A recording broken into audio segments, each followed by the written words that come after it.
વડાપ્રધાન નરેન્દ્ર મોદી 2 દિવસ માટે ગુજરાતના પ્રવાસે આવ્યા અને ક્ષત્રિય સમાજ પર કંઈક બોલ્યા. એના પર આખા ગુજરાતની નજર હતી કે વડાપ્રધાન શું બોલે છે. અને વડાપ્રધાન મોદીએ ક્ષત્રિય સમાજના સૌથી મોટા આગેવાન જામનગરના રાજવી જામ સાહેબ શત્રુ શૈલ્યસિંહજી સાથે મુલાકાત કરી, જ્યાં જામ સાહેબે વડાપ્રધાન મોદીને પાઘડી પહેરાવી અને વડાપ્રધાન મોદીએ જામનગરની સભામાં કહ્યું, આ પાઘડી નહીં પ્રસાદ છે. જામ સાહેબ વિજય ભવ કહી દે એટલે સમજો વિજય નિશ્ચિત છે. ચૂંટણી પ્રચાર માટે આવેલા વડાપ્રધાન મોદી છેલ્લા 2 દિવસથી ઝંઝાવાતી પ્રચાર કરી રહ્યા છે. સૌ કોઈની નજર એ વાત ઉપર લાગેલી હતી કે વડાપ્રધાન નરેન્દ્ર મોદી ગુજરાતમાં ચાલી રહેલા ક્ષત્રિય આંદોલન પર શું કહેશે. વડાપ્રધાન મોદીએ આંદોલનની વાત તો ન કરી, પણ ક્ષત્રિય સમાજ વિશે ખુલીને વાત કરી. વડાપ્રધાન મોદી જામનગરની સભા સંબોધવા પહોંચે એ પહેલા જામ સાહેબ શત્રુ શૈલ્યસિંહજીની મુલાકાત માટે પહોંચ્યા. બંને વચ્ચે શુભેચ્છા મુલાકાત થઈ. જામ સાહેબે વડાપ્રધાન મોદીને પાઘડી પહેરાવી. વડાપ્રધાન મોદી અને જામ સાહેબ વચ્ચે વર્ષો જૂના સંબંધ છે. વડાપ્રધાન મોદી ગુજરાતની મુલાકાતે આવે અને સૌરાષ્ટ્ર જાય તો જામ સાહેબ સાથે અચૂક મુલાકાત કરે છે, જે સિલસિલો આજે પણ જોવા મળ્યો. જામ સાહેબને મળીને વડાપ્રધાન મોદી સ્ટેજ પર પહોંચ્યા તો સ્વાગત માટે મંચ પર હાજર તમામ લોકો બીજી એક પાઘડી લઈને આવ્યા હતા, પણ વડાપ્રધાન મોદીએ પહેરેલી પાઘડી ઉતારવાની ના પાડી દીધી અને કહ્યું, આ પાઘડી જામ સાહેબનો પ્રસાદ છે. તમને બધાને થતું હશે કે નરેન્દ્રભાઈ પાઘડી પહેરીને કેમ આવ્યા, અને મુખ્યમંત્રીએ પાઘડી પહેરાવા જતા હતા તો મેં કહ્યું તમે આના ઉપર જ મૂકો, મારે આ પાઘડી ઉતારાય એવું નથી. હું આવતા રસ્તામાં જામ સાહેબના દર્શન કરવા ગયો હતો.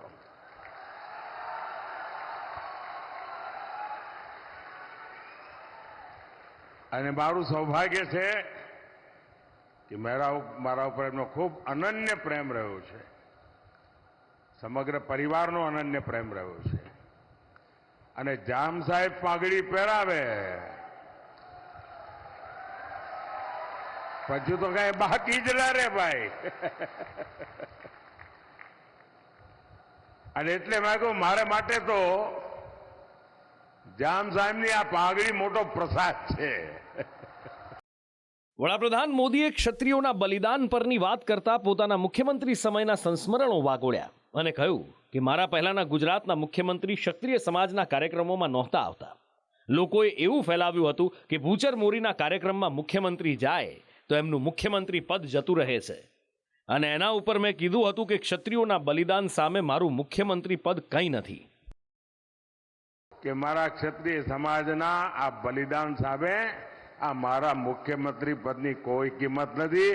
હું આવીશ અને હું આવ્યો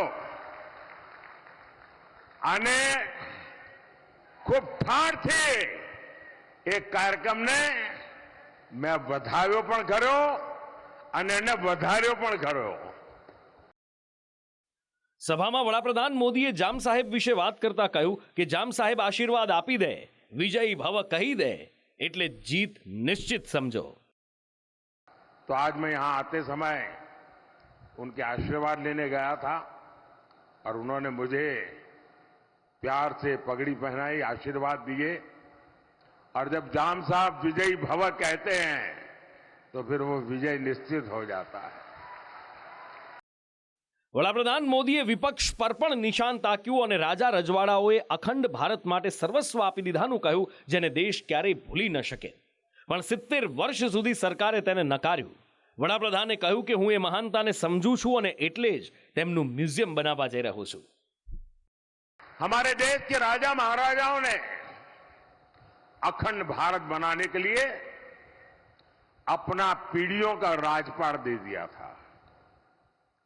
उनके योगदान को ये देश कभी भूल नहीं सकता है. लेकिन आजादी के 75 साल के बाद भी इतिहास की इस महत्वपूर्ण घटना को नकार दिया गया.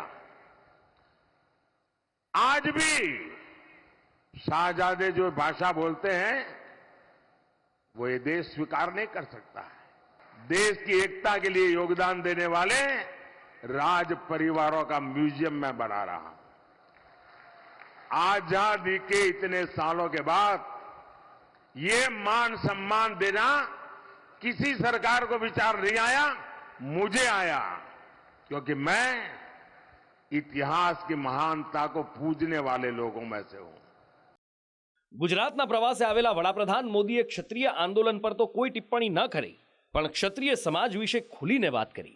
રાજવી પરિવારનો ઇતિહાસ, દેશની એકતા માટે રાજવીઓએ આપેલા બલિદાન યાદ કર્યા.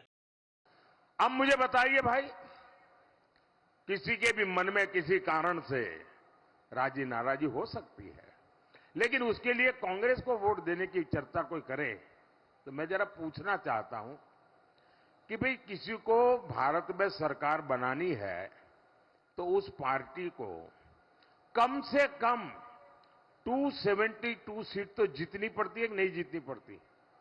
जरा बताइए ना। 272। अब भाजपा के सिवाय इस देश में एक भी पार्टी 270 सीट पर चुनाव नहीं लड़ रही है। और चुनाव ही नहीं लड़ रहे हो और आप प्रधानमंत्री बनना। अब मुझे आप पर पूछना है, मुझे गुजरात के नागरिकों को, देश के नागरिकों को पूछना है कि जो 272 सीट पर चुनाव नहीं लड़ रहे जी, उसको वोट देकर के वोट क्यों बर्बाद कर रहे हो रे? સાથે જ સભા પહેલા સમાજના સર્વ સ્વીકૃત આગેવાન જામ સાહેબ સાથે મુલાકાત કરી વડાપ્રધાન મોદીએ એક તીરે અનેક નિશાન સાધ્યા છે. વડાપ્રધાન મોદી ક્ષત્રિય આંદોલન પર ભલે કંઈ ન બોલ્યા હોય, પણ તેમના સૂચક નિવેદન ગુજરાતમાં ચાલી રહેલા ક્ષત્રિય આંદોલનને ઠારવા માટે પૂરતા છે. બ્યુરો રિપોર્ટ, સંદેશ ન્યૂઝ. વડાપ્રધાન મોદીના ગુજરાત પ્રવાસનો આજે બીજો દિવસ હતો. બીજા દિવસે એમણે 4 સભાઓ ગજવી અને દરેક સભામાં એમના પોતિકાપણાનો ભાવ દેખાઈ આવ્યો. એક સભામાં વડાપ્રધાન નરેન્દ્ર મોદીએ કહ્યું કે ગુજરાત માટે હું પીએમ સાહેબ નહીં પણ આપણો નરેન્દ્રભાઈ છું. અને એની સાથે સાથે ગઈકાલે પણ ઉત્તર ગુજરાતની એક ટિપિકલ ભાષામાં એમણે કહ્યું કે આ તો તમારા નરેન્દ્રભાઈ સિંહ. અને સાથે જ કહ્યું ગુજરાતનું ઋણ ક્યારેય ભૂલી શકાય એવું નથી. તો સાથે જ સભામાં વડાપ્રધાન મોદીએ વિરોધીઓ ઉપર આકરા પ્રહાર કર્યા અને કહ્યું કે કોંગ્રેસ વોટ જેહાદ કરી રહી છે. તેમના નેતા મલ્લિકાર્જુન ખડગે રામ ભક્તો અને શિવ ભક્તોને અંદરો અંદર લડાવવા માંગે છે. લોકસભાની ચૂંટણીને લઈને ગુજરાત સમરાંગણમાં ફેરવાયું છે. એક બેઠક તો ભાજપે વગર ચૂંટણી લડે જીતી લીધી છે, પણ 25 બેઠકો પર જંગ થવાનો છે, જેને લઈને ચૂંટણી પ્રચાર માટે માદરે વતન આવેલા વડાપ્રધાન મોદીએ આજે એક જ દિવસમાં 4 જેટલી સભાઓ યોજી હતી. આણંદ, સુરેન્દ્રનગર, જૂનાગઢ અને જામનગરમાં વડાપ્રધાન મોદીને સાંભળવા લોકોનું કીડિયારું ઉભરાયું હતું. જેમ ગુજરાતીઓ પોતિકાપણાથી વડાપ્રધાનને સાંભળવા આવ્યા હતા, તેવો જ ભાવ વડાપ્રધાન મોદીનો પણ હતો. વડાપ્રધાન મોદીએ એક સભામાં કહ્યું કે ગુજરાતીઓ મને પીએમ મોદી સાહેબ ન કહો, આપણા નરેન્દ્રભાઈ કહો. અહીંયા મારી ઓળખાણમાં કહેવામાં આવ્યો કે હવે પીએમ સાહેબ બોલશે. કેવું આમ અતડું લાગે. આમ આપણા કાનમાં શબ્દો જ ના ઘૂસે. આમ આપણે કહીએ પીએમ સાહેબ એટલે આમ જોવું પડે કોણ, અને એમ કહી નરેન્દ્રભાઈ. તો ભર તડકામાં લોકોની જનમેદની ઉમટી પડતા વડાપ્રધાન મોદીએ લોકોનો આભાર માન્યો હતો અને કહ્યું કે હું ગુજરાતનો ઋણ ક્યારેય ભૂલી શકું તેમ નથી. દુનિયામાં ગમે તેટલી વાહવાહી થતી હોય એ બધું તો હોય, પણ જયારે ઘર આંગણે જઈએ ને થાય ને ત્યારે જોમ જુદું હોય છે. આજે હું અનુભવ કરું છું, ગઈકાલથી હું આવ્યો છું, જે રીતે ગુજરાત આખું ઓવારણા લઈ રહ્યું છે, ગુજરાત જે રીતે પ્રેમ વરસાવી રહ્યું છે, ભાઈઓ બહેનો, હું ગુજરાતનું ઋણ ક્યારેય ન ભૂલી શકું. તો સુરેન્દ્રનગરની એક સભામાં ગુજરાતની 2 દીકરીઓ વડાપ્રધાન મોદીનું સ્કેચ બનાવીને લાવી હતી. દીકરીઓ વડાપ્રધાન મોદી તેની નોંધ લે તે માટે સભામાં હાથ ઉપર કરીને સ્કેચ બતાવી રહી હતી, જેની નોંધ લેતા પીએમ મોદીએ કહ્યું કે બેટા ફોટો સરસ છે, બેટા બેસી જા, થાકી જઈશ, બેસીને સાંભળ, આપણા ઘરની જ વાત છે. પેલી દીકરી ફોટો લઈને આવી બેઠા બેઠા થાકી જઈશ. મેં જોઈ લીધો. હા, શાબાશ, શાંતિથી સાંભળ બેટા, આપણા ઘરની જ વાત છે. જોઈ લીધો બેટા, ફોટો જોઈ લીધો. થેન્ક યુ, સરસ બનાવ્યો છે બેટા. આ સ્કેચ બનાવનાર દીકરીઓનું નામ છે દિયા અને હાર્દિક, જેમણે પોતિકાપણાના ભાવથી વડાપ્રધાન મોદી માટે સ્કેચ બનાવ્યો હતો. સંદેશ ન્યૂઝે આ દીકરીઓ સાથે ખાસ વાતચીત કરી હતી. સુરેન્દ્રનગરમાં જે સભા આયોજિત થઈ અને તેમાં બે દીકરીઓ છે તેના દ્વારા એક તેમનું પિક્ચર જે છે તે તૈયાર કરવામાં આવ્યું હતું ને આજે પીએમ દ્વારા તેની નોંધ પણ લેવામાં આવી હતી. આ બંને જે દીકરીઓ છે તેની સાથે વાત કરીશું. આ તમે બંને બનાવ્યું, તમને આ પિક્ચર બનાવવાનો આઈડિયા ક્યાંથી આવ્યો? જ્યારે પીએમ અહીંયા આવવાના હતા ને એટલે અમને વિચાર આવ્યો કે અમે આ ચિત્ર એમને આપીશું અને એ ખુશ થશે. આ તમે બંને પિક્ચર જે તૈયાર કર્યું છે કેટલા સમયમાં તૈયાર કર્યું? અમને આ પિક્ચર તૈયાર કરવામાં 1 દિવસ લાગ્યો છે અને બહુ ખૂબ મહેનત પણ થઈ છે. આજે આ તમે જ્યારે પીએમ સંબોધન કરી રહ્યા હતા, નરેન્દ્રભાઈ સંબોધન કરી રહ્યા હતા ત્યારે તમે તેને આ ફોટો બતાવ્યો અને એને નોંધ પણ લીધી. હા, એમે કીધું કે સરસ બનાવ્યું છે અને એમને બહુ ગમ્યું. આ પિક્ચર એના સુધી પહોંચે એવા પ્રયત્ન કરશો તમે? હા, અમે પ્રયત્ન કરીએ છીએ કે આ પિક્ચર તેમના સુધી પહોંચે. મહત્વનું છે કે વડાપ્રધાન મોદીએ ગુજરાતમાં મતદાન વધુ થાય તે માટે લોકશાહીનો ઉત્સવ ઉજવવા ગુજરાતવાસીઓને અપીલ કરી છે. દરેક બૂથ પર સવારના સમયે થાળી વગાડીને લોકોને જાગૃત કરવા પણ અપીલ કરી હતી. દરેક બૂથમાં 25 લોકો અથવા 30 મતદારો થાળી વગાડતા વગાડતા, ગીત ગાતા ગાતા, જેમ પ્રભાતિયા ગાય ને એવી રીતે મતદાન મથકે જાય. આખા બૂથમાં લોકશાહીનો ઉત્સવ ઉજવાય અને 10 વાગ્યા સુધીમાં આવા 30 સરઘસ નીકળે. ઓછામાં ઓછા 30 સરઘસ, દરેકમાં 30 મતદાર, અને જઈને આપણે મત આપીએ તો તમે જોઈ લેજો બાપુડી, એ પાકે પાયે તમારું મતદાનના રેકોર્ડ તૂટી જાય. વડાપ્રધાન મોદીએ સભામાં વિપક્ષને આડે હાથ લેતા કોંગ્રેસના વોટ જેહાદની વાત કરી હતી અને કહ્યું કે કોંગ્રેસના મોટા નેતા પરિવારમાંથી આ વાત સામે આવી છે જે લોકોને વોટ જેહાદનું કહી રહ્યા છે. इंडी गठबंधन की एक और रणनीति की पोल उसके ही नेता ने देश के सामने खोल दी है. अब इंडी गठबंधन ने मुसलमानों से वोट जिहाद करने को कहा है. अब बताइए, हमने लव जिहाद सुना था, लैंड जिहाद सुना था और वोट जिहाद, और वो भी पढ़े लिखे मुसलमान के परिवार से बात आई है. सामान्य मदरसा से निकले हुए किसी बच्चे ने नहीं कहा है. हाईली क्वालिफाइड फैमिली और कांग्रेस के वरिष्ठ पद पर बैठे हुए परिवार, ये मुसलमान परिवार ने कहा है, नारा दिया है वोट जिहाद करो. आप जानते हैं ना जिहाद का मतलब क्या होता है? जिहाद किसके खिलाफ किया जाता है?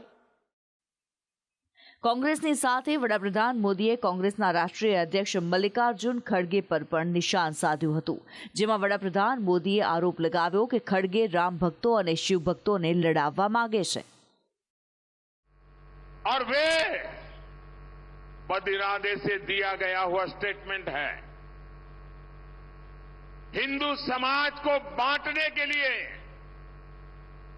खेल खेला गया है.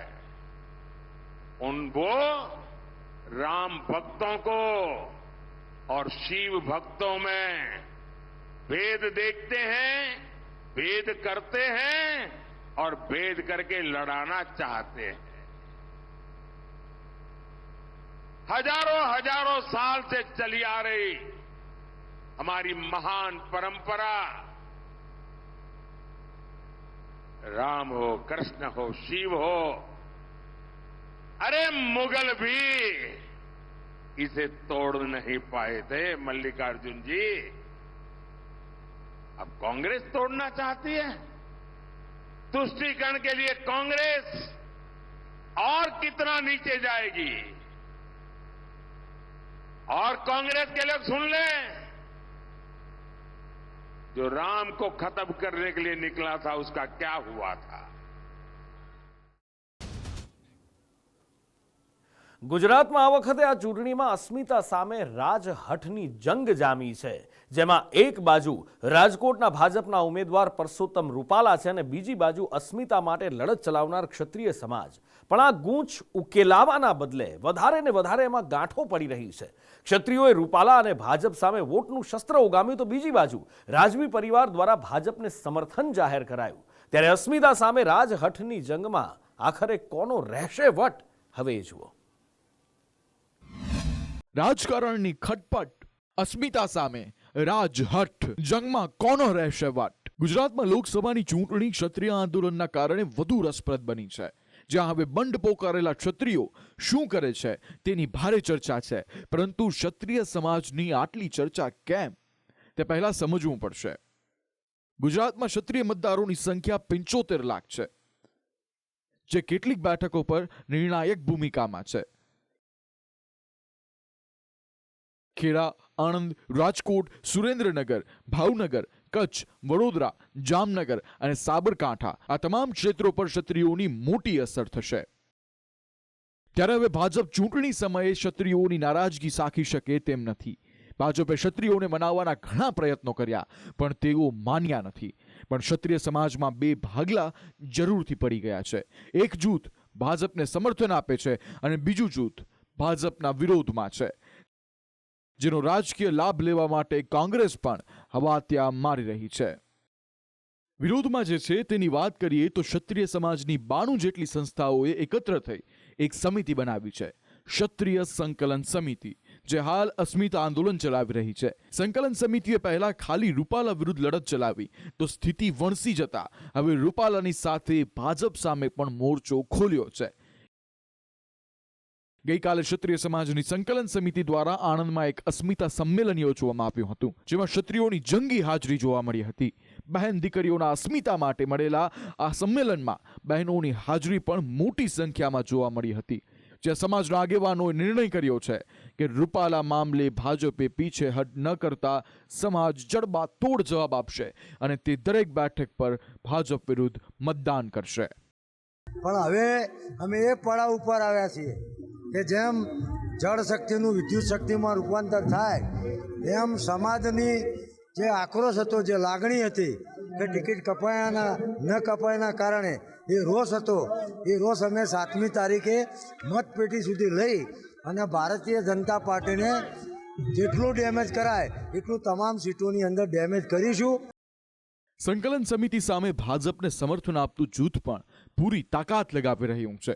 જે મામલે આજે રાજકોટ ખાતે રાજવી પરિવારની બેઠક મળી હતી, જેમાં નિર્ણય લેવાયો છે કે વડાપ્રધાન નરેન્દ્ર મોદીને ત્રીજી વાર દેશનું સુકાન સોંપવા ભાજપને સમર્થન આપવું જોઈએ. આજે આપણે સ્વતંત્રતા પ્રાપ્તિ પછીના દશકો બાદ વર્તમાન દશકમાં એક સજાગ પ્રધાનમંત્રી સ્વરૂપે આદરણીય શ્રી નરેન્દ્રભાઈ આપણને પ્રાપ્ત થયા છે, ત્યારે એ ભારતીય વાસીઓએ કરેલા પુણ્યનો ઉદય થયો છે. આપણા સૌ ભારતવાસીઓની એક નૈતિક કર્તવ્ય બને છે કે 2024ની વર્તમાન લોકસભાની ચૂંટણીમાં આપણે બધા સાથે મળીને પ્રચંડ મતદાન કરીને દેશભરમાંથી આદરણીય નરેન્દ્રભાઈ માટે એક દૈવીય સિંહાસન સ્વરૂપ 400+ કમળની ભેટ અર્પણ કરીએ અને પૂર્ણ બહુમતી સાથેની સરકારનું સુકાન આપણે તેમને સોંપીએ.